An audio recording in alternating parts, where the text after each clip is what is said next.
Yo, what's up mga kaguhit? Ito na naman tayo sa ating isang kahiligan na project o trabaho mga kaguhit, ang pag-mural painting. At napakahirap ito mga kaguhit dahil akyat baba, akyat ka, lalo na pag mataas yung pader mga kaguhit.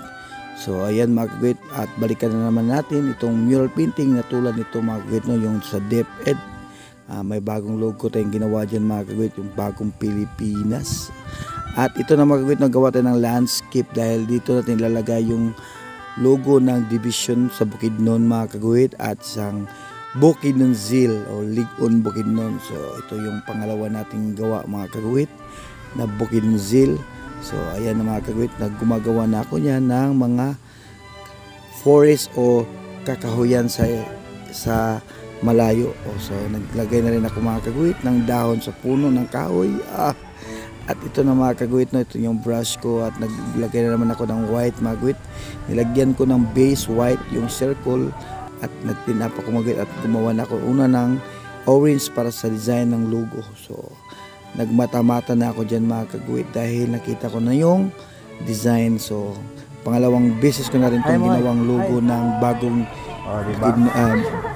new logo Bukidnon Division. So sa ngayon ng Bukidnon mga kaguhit yan. Shout out sa mga bata na aking laging nakasuporta sa aking kilid. Sila yung mga bata mga kaguhit na yan.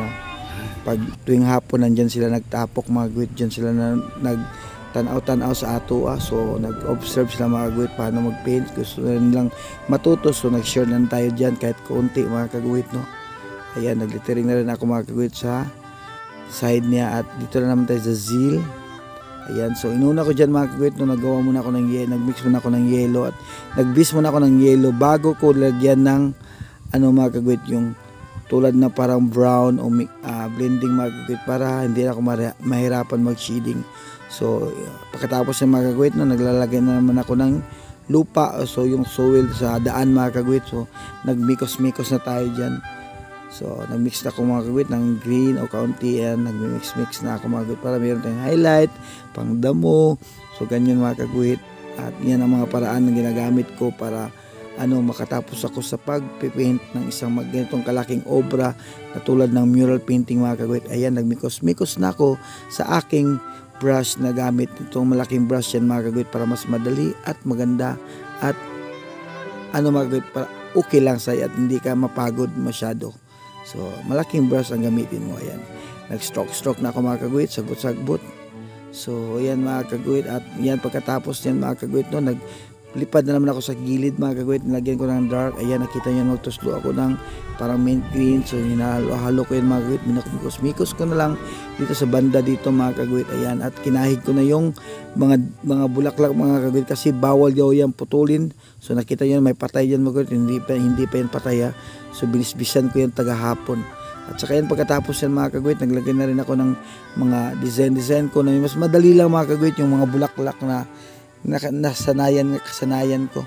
So mga down shout out sa ating mga mentor dyan na marunong nito at nag-una nito mga kaguhit. Sila yung nagturo sa atin paano gumawa ng mga damo-damo na kulay blue, pula at saka dilaw.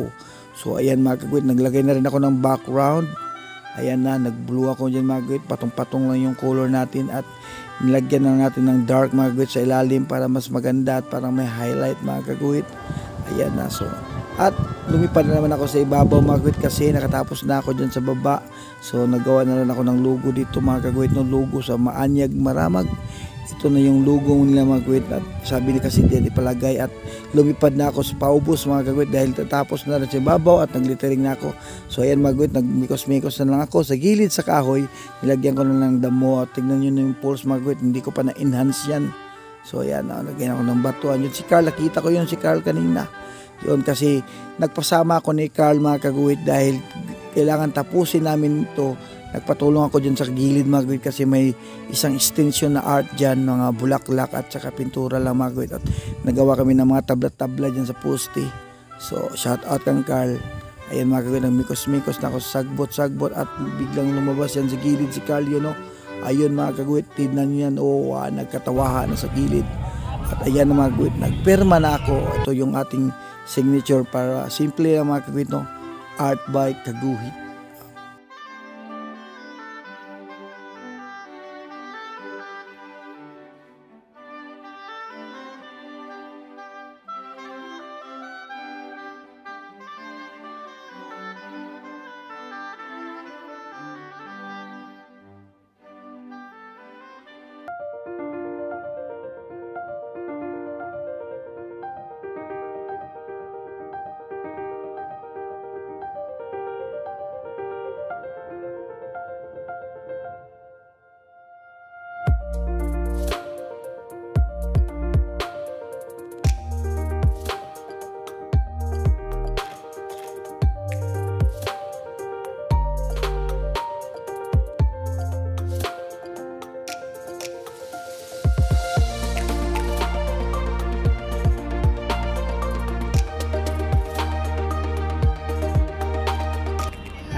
Sana all. Bahalag kapoy, basta enjoy!